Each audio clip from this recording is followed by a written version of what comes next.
Assalamualaikum warahmatullahi wabarakatuh. Waalaikumsalam. Alhamdulillah wa syukur ala ni'amillah. Sahabat sepanjang masa yang dimuliakan Allah Subhanahu wa taala. Di sore hari ini kita bersyukur kepada Allah Subhanahu wa taala. Dengan syukur kita akan mendekatkan diri kepada Yang Maha Pencipta.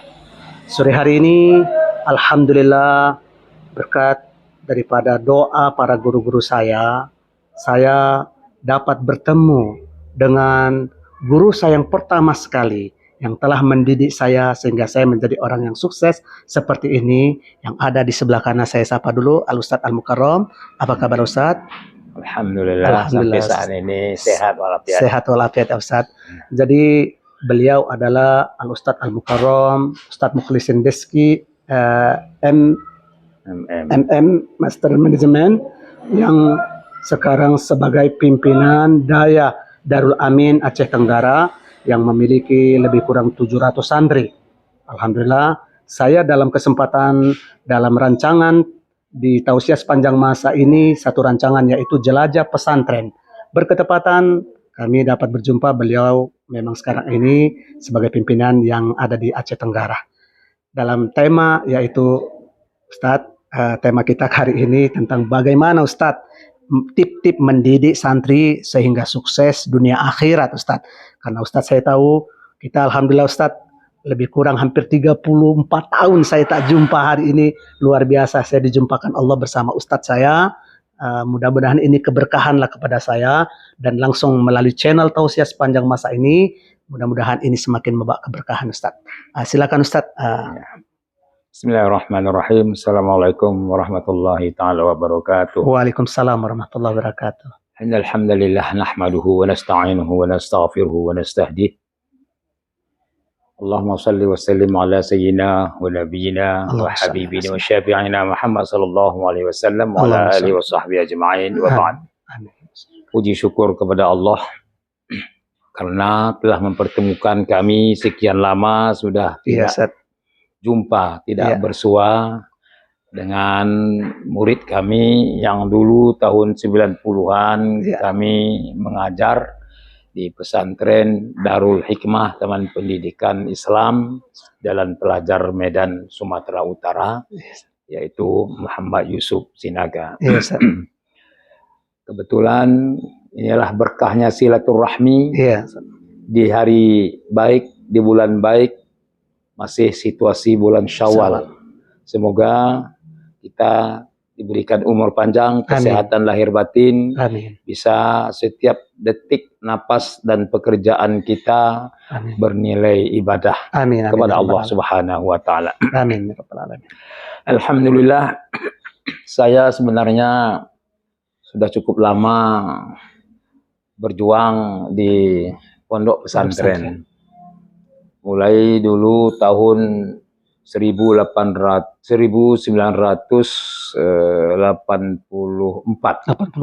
Itu saya tamat di Gontor mengajar sampai tahun 1986.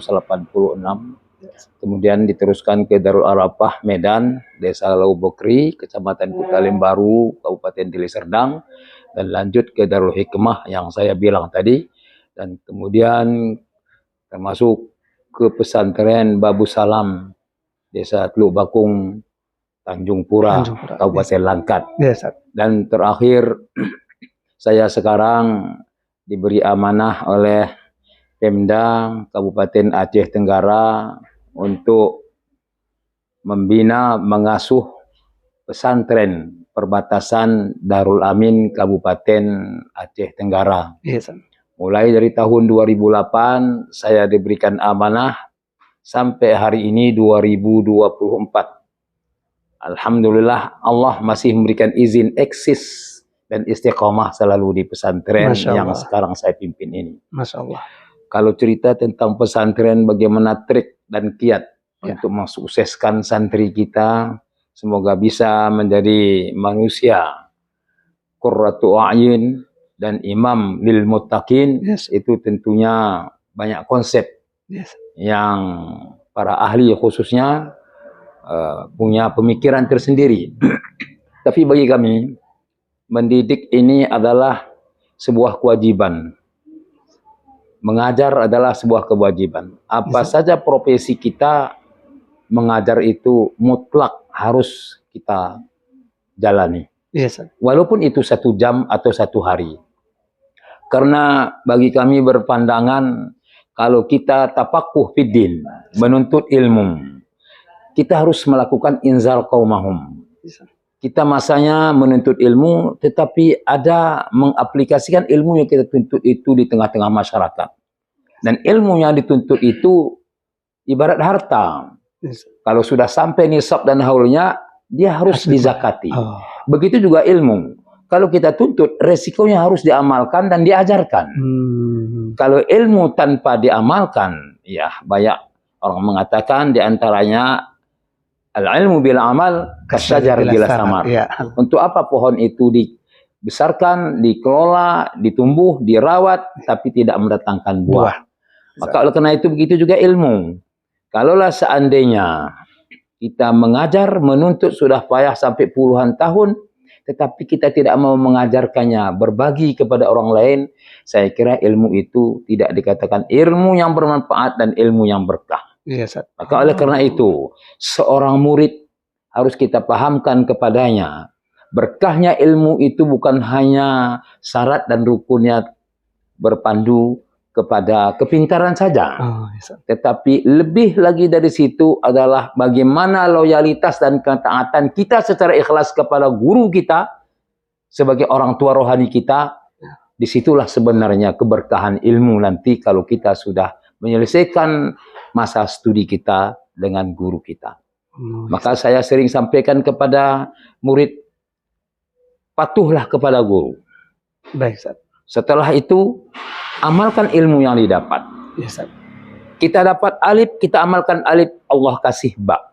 Masya Allah. Yes, kita sudah sering merasakan, kalau ilmu itu kita tuntut ketika kita jadi santri, kadang-kadang kita tidak paham sampai kita tamat. Ketika kita mengajarkan ilmu yang tidak kita paham itu dulu, seperti seolah-olah ada hidayah dari Allah, memberikan kepahaman, kita berdiri di depan kelas, menerangkan apa yang kita tidak paham ketika santri dulu, tiba-tiba kok bisa paham saya ya, padahal ketika santri dulu saya nggak paham. Itulah artinya, mengamalkan ilmu itu adalah betul-betul disuruh Allah, Allah akan berikan pemahaman kepada kita apa yang tidak kita mengerti sebelumnya. Masya Allah. Maka oleh karena itu, mengelola lembaga pendidikan sebagai sumber ataupun pabrik ulama, itu harus dengan cara Allah dan Rasulnya. Karena perjuangan itu adalah perjuangan Allah dan Rasulnya. Yes, maka oleh karena itu, bagaimana tahapan-tahapannya harus kita lalui. Pertama, yes, kalau kita mengelola lembaga pesantren atau membuat pesantren, merintis pesantren, pertama adalah ikhlas. Ikhlas, ya. Yang pertama, Ustaz, ya. Wa ma umiru illa liya'budullaha mukhlishina lahuddin. Ya. Ikhlas. Ikhlas.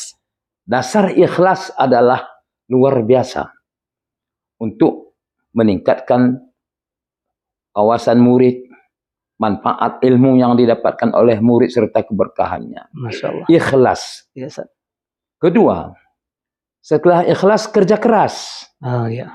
Orang yang mau kerja keras itu adalah orang yang ikhlas. Betul. Nah, ada orang namanya mukhlisin tapi tidak ikhlas. Namanya saja. Namanya saja.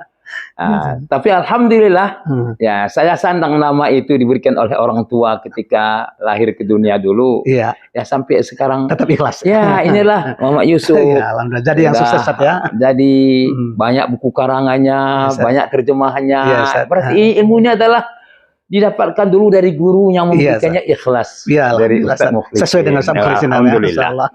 Kemudian itulah karena kerja keras dasarnya ikhlas. Tidak menghitung-hitung materi. Kemudian kalau sudah kerja keras, akan keluarlah kualitas. Tidak mungkin orang kerja keras tanpa ikhlas. Tidak akan mungkin kualitas muncul tanpa kerja keras. Kalau sudah kualitas, pasti akan datang kuantitas. Masya Allah. Banyak jumlah, banyak orang meminati pesantren sekolah kita. Balai pengajian kita, TPA kita. Karena apa?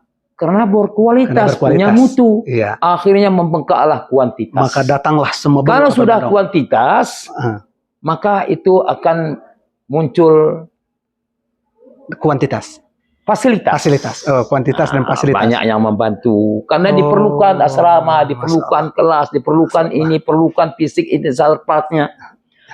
Jadi karena ada kuantitas, kita memerlukan fasilitas. Kalau sudah fasilitasnya lengkap, kuantitasnya banyak, kualitasnya bagus, karena kerja keras, dasarnya ikhlas, maka muncullah popularitas. Masya Allah. Jangan dibalik. Biasa, ya. Cari populer, bangun gedung, jatuh dari langit, pasang pamflet, cari sewa, cari murid. Ini bukan lembaga pesantren. Tetapi mungkin itu semacam penginapan, hotel, dan lain sebagainya. Masya Allah, luar biasa. Itu saja barangkali yang paling inti dari pengalaman Tip-tip kita. ya, Masya Allah. Maka oleh karena itu, sedikit pengalaman ini saya kasih. Semoga bermanfaat kepada yang mendengar dan melihatnya. Sekian saja. Assalamualaikum warahmatullahi wabarakatuh. Waalaikumsalam warahmatullahi wabarakatuh. Sahabat sepanjang masa yang dimuliakan Allah Subhanahu wa taala. Begitu mendetail, singkat, padat pencerahan yang dijelaskan oleh Al-Ustadz Al-Mukarram, Ustadz saya, guru saya, yang telah mendidik saya. Saya adalah salah seorang yang dulunya tidak pandai bahasa Arab, tidak pandai menulis buku. Alhamdulillah berkat daripada ikhlasnya mengajar Ustadz saya, Ustadz Mukhlisin Deski. Namanya saja sudah Mukhlisin, memang ikhlas. Akhirnya saya berterima kasih yang sebesar-besarnya Ustadz, karena saya sudah termasuk salah seorang yang mendapat ilmu yang barokah. Dan akhirnya melalui channel Tausiah Sepanjang Masa ini adalah bagian daripada promosi kami, dakwah kami untuk menyebarkan dakwah melalui Tausiah Sepanjang Masa ini. Mudah-mudahan keikhlasan yang dijelaskan oleh Al-Ustadz Mukarram kami tadi juga, timbullah kerja keras, akhirnya dapatlah kualitas, muncullah kuantitas, maka terjadilah popularitas. Inilah cara salah satu untuk tip menjadi orang-orang yang sukses. Terima kasih Al-Ustadz Al-Mukarram, Ustadz Mukhlisin sebagai guru saya. Mudah-mudahan dalam rancangan Tausiah Sepanjang Masa melalui channel pesantren, jelajah pesantren dan sekolah Islam ini bermanfaat kepada kita semua. Akhirul kalam, wabillahi taufiq wal hidayah. Assalamualaikum warahmatullahi wabarakatuh. Salam.